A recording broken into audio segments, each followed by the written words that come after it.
there is often an assumption that art is a luxury, that it's this kind of thing that's in behind the walls in museums and galleries, and that you can go to see it, but basically it isn't really relevant to the rest of the world. That is completely untrue.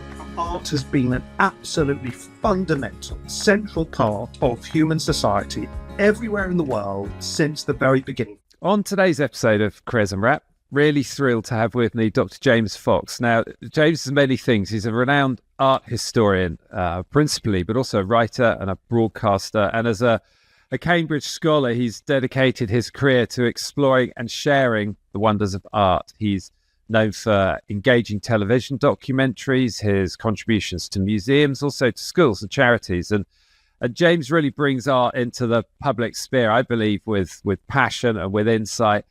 His work not only illuminates the past, but it also connects it to contemporary discussions, making art history accessible, make it relevant to a wide audience. So today, he joins us to discuss his journey and his career through the world of art. Welcome, James. Thank you very much for having me, Mark. I'm delighted to be on. So with somebody who has many parts to their career at the moment, and people might think, what does an art historian actually do? What's in your diary? What's your to-do list for the week ahead? It's a question I ask of myself very often, Mark. I'm an art historian, so art is the sort of cornerstone of everything I do. But I've got one of what people call this portfolio career. So I've got lots of different aspects of my career, which sounds exciting, and it is obviously very exciting. Every day is completely different. But it also means I have to do a lot of multitasking, which is one of my great weaknesses as a human being, as my wife regularly tells me. So every week is slightly different. Every week is all over the place. If I give you this week as an example, I started on Monday with conference calls with Canada, because one of my jobs is I run an educational program at a sculpture park in Canada. So I'm preparing for this big event we're doing there. So that involves lots of calls late in the evening when I'm trying to put the children to bed. And then on Monday afternoon, I travelled up to the Scottish Borders because I am creative director of a art and crafts foundation up in the Borders. And there, every single day is completely different. I mean, this week, for instance, I was there for 2 nights. So this week I was meeting with gardeners. We have a beautiful walled garden there to help put up trellises. I was repainting some studios. I was meeting and mentoring artists who are residents in the community. At the same time, I'm back in the evening doing my emails for the book. So I've got a book coming out in September. So working with the copy editor and the illustrator of the book. And all the time fielding emails from students with their exams and things approaching as the summer approaches. And then this afternoon, as soon as I'm done with this, I am down to the offices of Penguin Press, who are publishing my book in September, to have a campaign meeting about the marketing and advertising there. So it's a classically chaotic week for me, I'm afraid. And you mentioned students in amongst that. How many students at any one point in time look towards you as either a teacher, a lecturer, a tutor, a mentor? How many students' lives are you part of? Well, I mean, I'm still part of students' lives who have graduated years and years ago. I'm still getting emails all the time from students 10 years later saying, well, Dr. Fox, can I have a reference, please, for this latest job? So I've probably, taught probably thousands of students in the virtually 15 to 20 years I've been teaching. I look after a small number of students very closely. I'm the director of studies at Emmanuel College, which can often be only 3 or 4 undergraduate students at a time. But I'm very much overseeing every part of their education. And then, of course, if you're doing lectures, you might be lecturing 30 or 40 students. If you're doing seminars, it might be 10 to 15. So I comfortably say that I've probably taught over 1,000 students over the last 15 years. And the sort of students who study under you and who are near you around the history of art, there are, of course, many, many career routes that can take you into, but what are some of the more common sectors or career journeys that those students have started out on? Well, I think there is an assumption, and it's an incorrect assumption, that the only thing you can do with a history of art degree is to become an art historian like me, God forbid, or go to an art gallery, or become a curator, or join an auction house. And of course, lots of students do go on to those careers. But really, with art history, as with any arts and humanities degree, you can do anything. And so if I just think of my own peers, the people who were, educated in the years around me, some of them have gone into cosmetics. So one is the senior VP of MAC Cosmetics, and she's living the life in New York. Another student at the same time as me was Eddie Redmayne, who went on to become a relatively famous actor. And so I've got friends who have become artists, friends who have done law conversion courses, friends who have actually retrained to become doctors.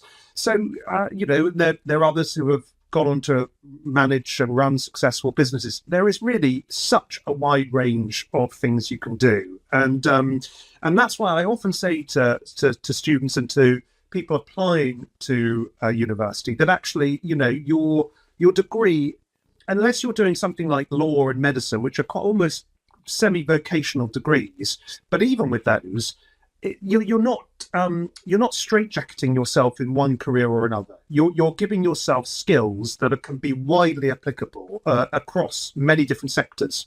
And what are the skills that you think are particularly developed and strengthened when looking at art and at the history of art? Well, I think that there are some skills that one could say are also developed through other humanities disciplines. So the ability to write well, the ability to communicate well, the ability to manage your own time and to deliver assignments on time, which is obviously part of every career you could go on to do. The ability to analyze information and conduct your own research. All of that is something that any humanities degree should prepare you to do. Any degree, in fact, should prepare you to do. I think the thing that art history has specifically is it's such a wide-ranging discipline, so it can generate an enormous breadth of approach and interest that takes into account technical approaches to painting, which can move towards, lots of my students have gone into conservation as a result of their work, but also historical and economic histories and social histories. And I think above all, it encourages students to look at things carefully with a really robust analytical eye. And I think that one of the things that so many of us miss in this kind of very fast-paced world is actually looking at things closely, looking at them with fresh eyes and recognizing something in them or spotting commonalities. That's something that actually is very useful in all kinds of areas. Yeah, I can understand that. And I was rewatching one of the episodes of your fantastic 2021 series, Nature and Us, A History Through Art. So for any listeners, this is an overt plug. It's really good. We'll go and watch it. But in watching that, one of the people you interviewed described how the art of the past offers lessons for the future. And I think, in the context of the lives we're living now and the pressures around us individually, globally as well, how do you think that actually manifests itself and that understanding history through art can offer us lessons for the future? What do you think they mean by that, and how could you illustrate that? Well, absolutely. I mean, I think that there is often an assumption that art is a luxury, that it's this kind of thing that's behind the walls in museums and galleries, and that you can go to see it, but basically it isn't really relevant to the rest of the world. That is completely untrue. Art has been an absolutely fundamental, central part of human society everywhere in the world since the very beginning, for hundreds of thousands of years. You can go, in fact, for a later series than that, I travelled all the way to the remote landscapes of Australia, where you can go and you can see these paintings carved onto cliffs. These are people that didn't have, necessarily houses. They didn't have technology. They didn't have developed civilizations, and yet they had art, and they recognized that art was a fundamental part of communicating with each other and packaging up information. And so art is fundamental to society. And I think it's particularly relevant today. I think that what we think of as art today could be packaged within the so-called creative industries sector. Creative industry sector is a massive success for this country. It's growing faster than most sectors of the economy, 2 or 3 times faster than the economy as a whole. And it offers really, really valuable opportunities for people to build careers in more flexible ways. And so for me, I think that, art is, and creativity more generally, the crafts as well, I include in that, are really valuable parts of our economy going forward. And of course, in terms of its ability to do things for us, I think that, we understand not just history, we understand ourselves, we understand, the deepest human instincts and needs and emotions and desires through the art that we make. And, it's not a matter of life and death in the same way that maybe vaccine development or working in a hospital is. But I think certainly art is one of those things that makes life worth living. It reminds me actually of in some of the earlier years of me starting my main business. I took my team, not very large at that time, probably about 20 people, and we had a curated tour of the Tate Modern. And I set this up mainly because I thought I just wanted us all to push our creative skills, and this seemed one way of perhaps getting people thinking differently. But what I recall is that it not only did that, it got us thinking and talking about different ways of approaching creative challenges, but it actually got everyone talking about themselves and their lives, and how what they saw in an art museum made them think far more beyond creativity and art into humanity and life in general. And so it really, that resonates very strongly with me, that it is more than just what's on the wall or what's on the plinth. It's what it means about the people who did that, the societies that it represents. So much more comes out of it. Yes, I think the history of art is the history of people thinking out of the box. And thinking out of the box and doing things differently, seeing things differently, trying to be original, trying to be inventive, trying to find a new form of truth and a new form of expression, and to do something that other people haven't done before is obviously a fundamental part of art, but it's a fundamental part of life. And it should be a crucial aspect of everyone's approach to their careers, whatever they're doing, trying to do things differently, to try to do things as well as they possibly can, and to leave a mark on the world in some ways. And you describe it there as a form of truth. And in today's society, some might describe it as a post-truth society in some ways. But in today's society, and in particular with the accelerating influence of AI and other technologies, what is the future for art in that context, when the role of the creative, the role of the artist is starting to be challenged by technology? And that's not just in creation of visual arts, but the writing of music, the writing of literature, all of these aspects. How do we take that forward in this modern tech, AI-influenced environment? Well, that's a really good question, Mark, and we could go on it for hours. What I will say is a few things. I think there are some very specific issues regarding AI that should concern people in the creative industries.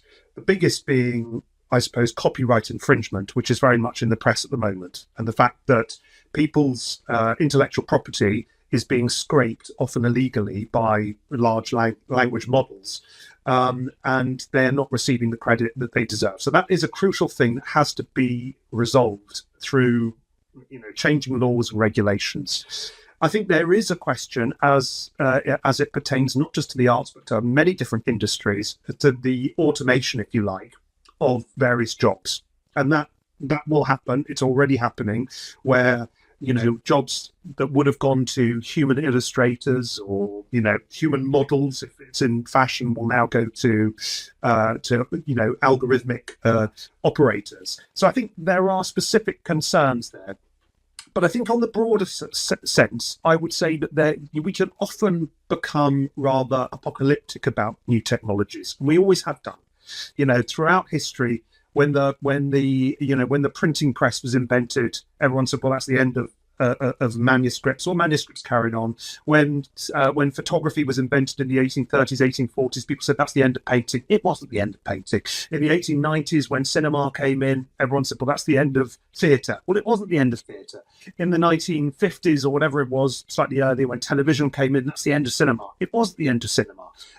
We often feel that when the new technology comes in, that is the end of everything. And the truth is, it rarely plays out that way. What you end up with is more opportunity, more diversity, more forms of expression, more platforms. And so I think that AI will certainly change things, and it will damage people, certain groups of people within the creative industries and artists in the short term, but it will also create a whole range of opportunities that we don't fully understand yet. So this being a careers program, I'd like to actually go into how you got to where you are now and why you got to where you are. What were the first triggers that made you realize that art was going to be something important in your life? Well, I fell in love with art as a boy, actually, long before I went to university. And I remember my father took me to, he would always take me to galleries. He was very interested in art. And he would always take me to galleries. And I just hated going to these galleries. All I was interested in at the time was, my World Cup football stickers and, superheroes and the usual stuff. And one day, I can't quite remember the age. I think I was about 8 or 9. He took me to a gallery, called the Stanley Spencer Gallery in Cookham. And I really didn't want to go. And he bribed me with football stickers. I think, it was 1990. I was 8 years old. So it was the Italian 90 World Cup sticker book that I was very interested in at the time. And he bribed me with stickers and said, if you come to this gallery, I'll get you the stickers. And anyway, I went to this gallery and there was a painting in there called The Scarecrow. It was of this broken scarecrow in a garden. And it absolutely, it quite literally knocked me off my feet. The impact this painting had on me was extraordinary. And I became obsessed with that painting. And I did drawing after drawing, copy after copy of it. And that was the gateway drug for me. I think it was the realization that art is not just, as we said earlier, this boring thing on a wall, but it's actually something that can communicate with you in the most direct and sort of raw and powerful way possible. And that was the beginning. I then became a very avid artist. I was never particularly talented. My dream was always to become an artist after that. But I wasn't quite as good as other people in the school. And so I decided to do the next best thing, which I considered at the time, which was history of art. So I went to university to study history of art. And it came quite easily to me. I really enjoyed it and I did well in it. And I think at that point, as I was approaching the end of my degree, all of my friends were beginning to get jobs. This was pre-financial crash, and lots of them are getting jobs in, Morgan Stanley and Goldman Sachs for massive opening salaries. The city was booming at that point in 2003, 2004, whatever it was.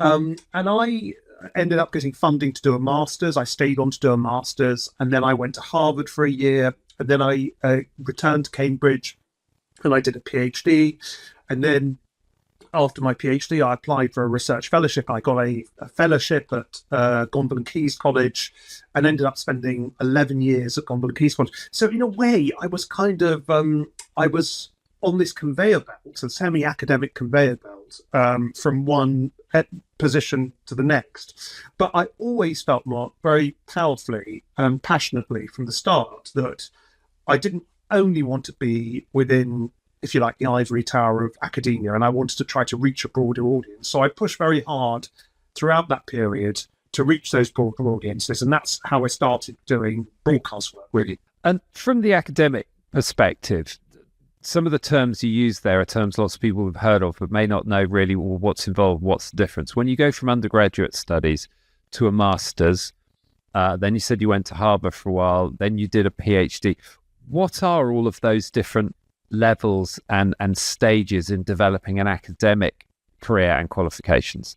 Yeah, so if you do want to have an academic career, and it's like any interesting career. It's very competitive. But you do have to jump through these hurdles, if you like, or jump over these hurdles in order to get that academic career. So typically, after you finish your undergraduate degree, you will take a master's, which can be 1 or 2 years, depending on what specifically you're after. And some of those master's programs are research-based masters, and they're usually called MPhils. And sometimes they're teaching-based programs, in which case they're often called MAs. So you would typically do your MPhil or MA, which is a sort of halfway house between an undergraduate degree and the PhD. And if that goes to plan, then you would begin your PhD, which is usually in this country in the UK, it's about 3 years it will take if everything goes to plan. If you decide to do a PhD in the States, it can be 7 or 8 years sometimes, because you will have to go through certain processes before you actually begin researching your dissertation. And the PhD is a really challenging exercise. I mean, it's more, I suppose, challenging psychologically than it is academically, because essentially you're on your own. You have a supervisor, but really you're on your own, and you have to be very self-disciplined for year after year to get this very large piece of work done. And then at that point, I would say, if you're looking to become an academic, the most difficult point of an academic's career is that period after your PhD. That's when the real filtering process takes place, because there are lots of PhD programs around, there's PhD funding around, but there are very few junior academic positions around. And so what you find is hundreds, thousands of people coming to the end of their PhDs, competing for a very small number of academic positions or research fellowships or postdocs dotted around the country and around the world. And that is a really dispiriting, and I can tell you, very demoralizing process for many people, because, at that point, you've done what? After you've done 4 or 5 years of postgraduate study, you're perhaps in your late 20s, you've got a doctorate in front of your name, and you're struggling to get a job at that point. And so a lot of people end up pivoting at that point into other careers. So it is difficult. And what was your PhD topic or question? What were you looking at for those 3 years? My PhD was on British art in the First World War. So I've always been interested in the interactions between art and society, and I was very interested in, what happens if a country enters a total war, and it was really the first total war that had ever existed, and a war that essentially affected the home front almost as much as the front line. How does that affect art? Does it essentially destroy art, by closing museums and galleries and forcing artists to put on uniforms and go to the front, or does it somehow invigorate art? And I think my essential argument was that the First World War was in some ways very good for art. It forced art to engage with society and social needs in a much more direct and powerful way, and forge a connection between civic society in the aftermath of the war. So that was the PhD. Well, that was a long time ago. I finished that 16 years ago, PhD. And I think with art, and obviously I'm speaking as an enthusiast, not an expert in any way, you see art moving forward on a journey through history, and then there are moments when there are massive changes in that journey, sometimes created by worldwide events like a war, more recently a pandemic, other times created by individual or small groups of artists who have such a different change in thinking that it changes everything. Is that sort of layman's viewpoint something that gets explored when you're looking at the history of art? Absolutely. I think we would avoid the word. The only something I disagree with is what we try to avoid using the word progress, because progress suggests that art is getting better and better and better. And I'm not suggesting it's getting worse and worse and worse. It's just always changing. I remember watching very early on as a teenager. There was a series. An art series by Sister Wendy. Do you remember the nun who went around and she was a great arts communicator, and she went in. This is when it was possible to access the great cave paintings of southern France and Spain. She went into one of those caves where you've got those wonderful cave paintings from 30,000 years ago. And she said something I never forget. She said, remember, art doesn't get better from here. It just gets different. And it's always changing. And those changes can be brought about by internal forces. So it can be, art movements, clustering. It could be an artist doing something entirely new. Or indeed, it can be changed by external forces, by new technology. We talked about technology, a new technology coming in and stimulating a change, or indeed by some kind of seismic political or social event that forces art to pivot in one way or another. So it's constantly changing. The history of art is like a kind of shark. It needs to keep swimming, keep moving to stay alive. And if it doesn't keep moving, then it will essentially die out, because it's an inherently vital process.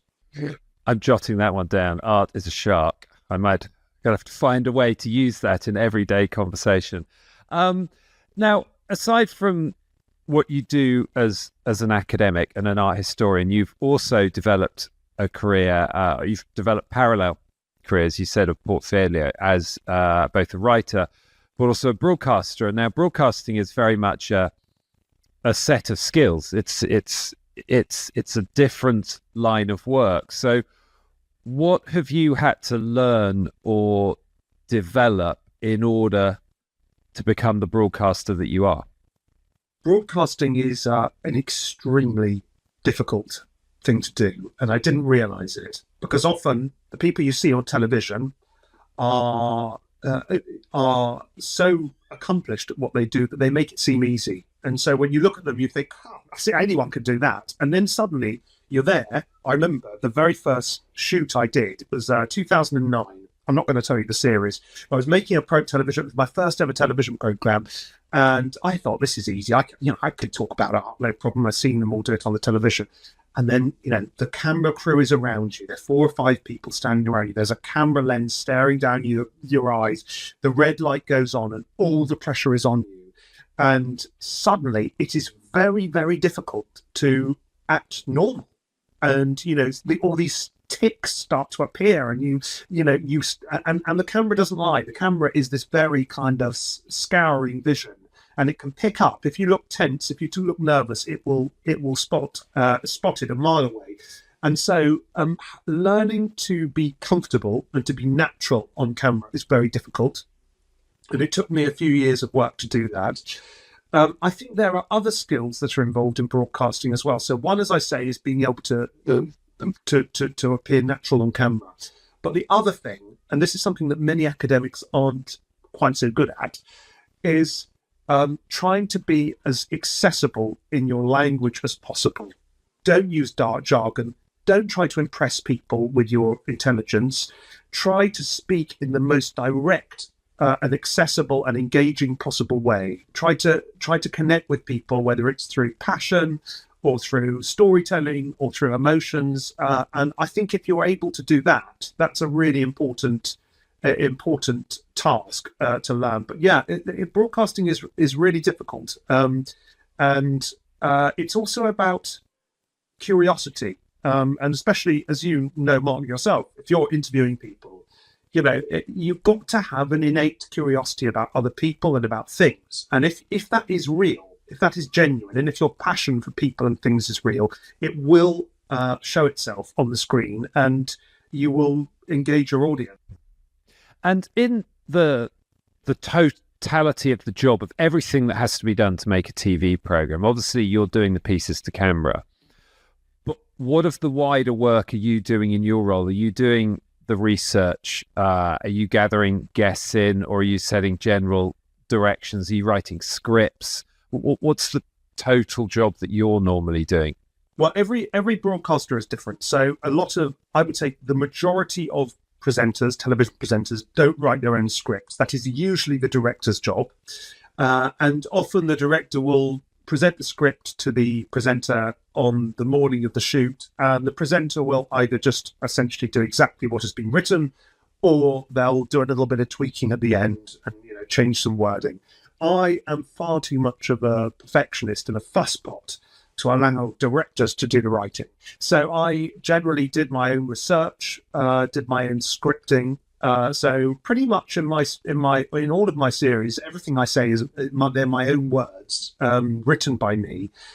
So there's that long process of what we call pre-production, where you've got that process of setting up the shoots, getting the scripts ready, gathering the contributors.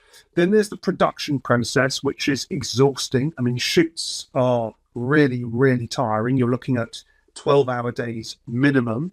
There's usually, lunch in a van. If you're lucky, it's usually not even a sit-down lunch.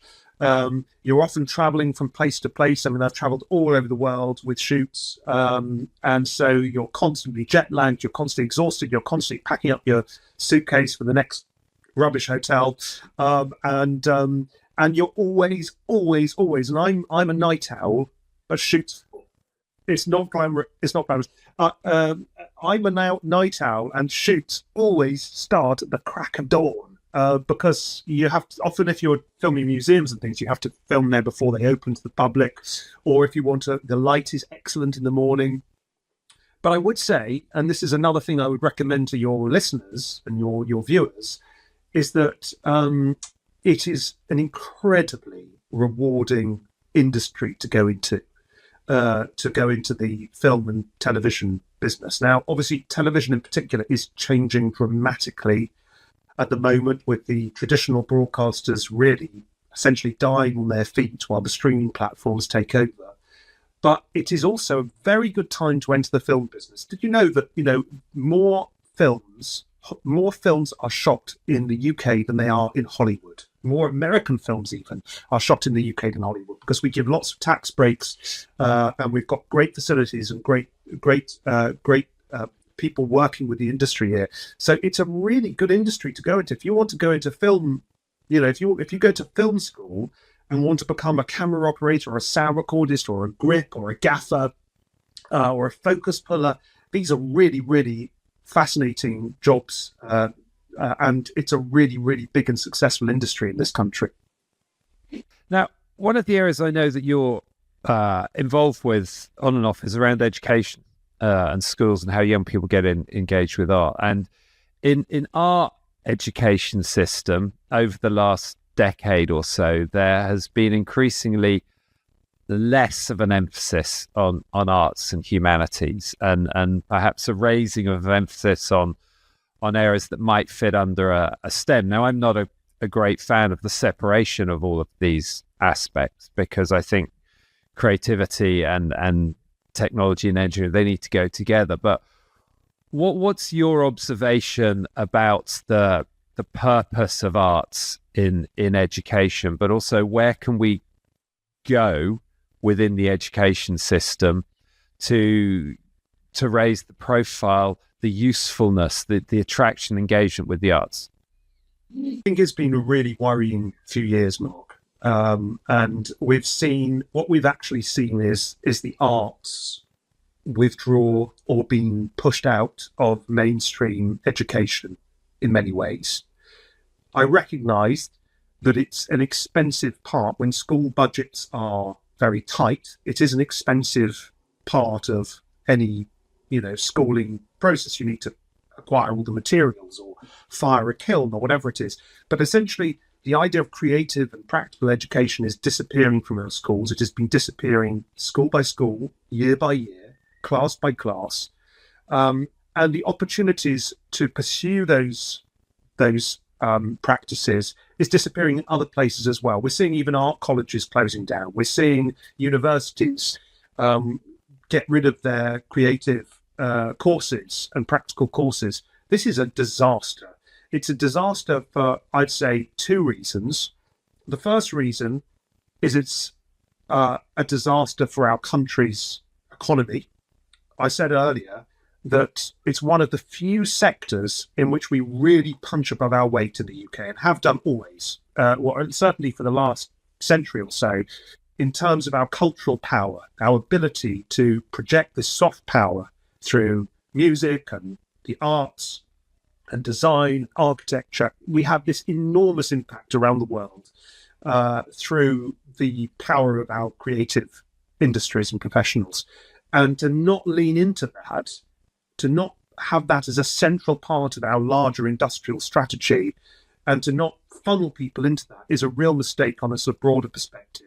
But the other reason it's disastrous is it is a fundamental part of what makes us human.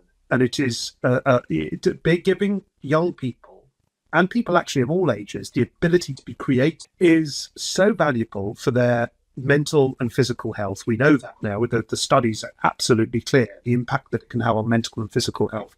And also just give them opportunities they wouldn't otherwise have. So I'm really worried about where it's going.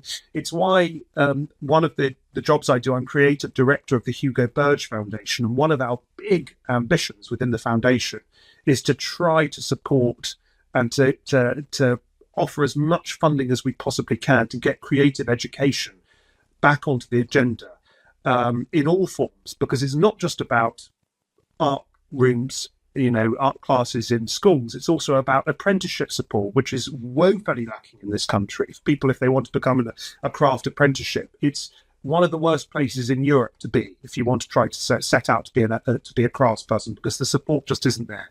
So I think that if we take, if we want to sort of lean into the sectors that we're really good at, this is a really low-hanging fruit, and the government should be doing something about it. I think that it's sort of a set of opposites really here, that this is an area that this country excels in, and as you said, punches above its weight in, but an area we risk pulling the rug out from under our own feet by not injecting sufficient energy and learning enthusiasm at younger ages into the people who are going to take these huge varied industries together, take them forward from here. It's been we've covered so much, James, in quite a short space of time here. I think that at the beginning, what you were talking about of the skills that come out of the studying of art, about communication, analysis, of so much about sort of understanding the past as well as the future is really important, about how if you want to go into this area, being curious is really important. We also touched on really usefully the different stages in an academic career, and I think that was really simply described. Thank you. But what was clear is the pressures post PhD if you want to continue after that stage as well. But also we discussed broadcasting skills and the need to be accessible, the need to be engaging, and how in your case to actually write your own words as well, which most broadcasters don't.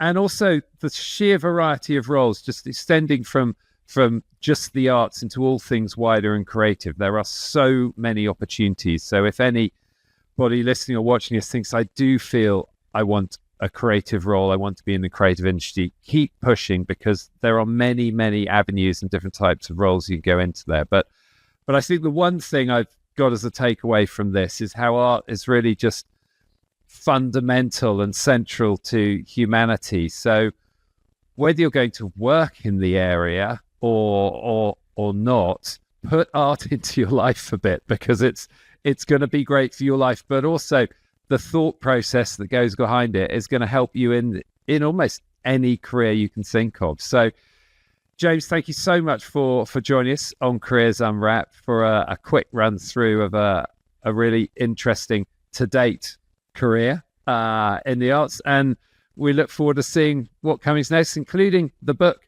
that you mentioned, which is called what and coming out when? It's called Craftland, A Journey Through Britain's Lost Arts and Vanishing Trades, and it's being published by Bodley Head, which is part of Vintage in Penguin, in September. Brilliant. James, thank you very much for joining us on Careers Unwrapped. My pleasure. This podcast is sponsored by We Are Futures. To find out more about We Are Futures and how we can introduce your brand, business or organisation to the mass markets of tomorrow, visit www.wearefutures.com. Make sure to search for Careers Unwrapped in Apple Podcasts, Spotify, Google Podcasts, or anywhere else podcasts are found. Remember to click subscribe so you don't miss out on any future episodes. On behalf of the team here at We Are Futures, thanks for listening.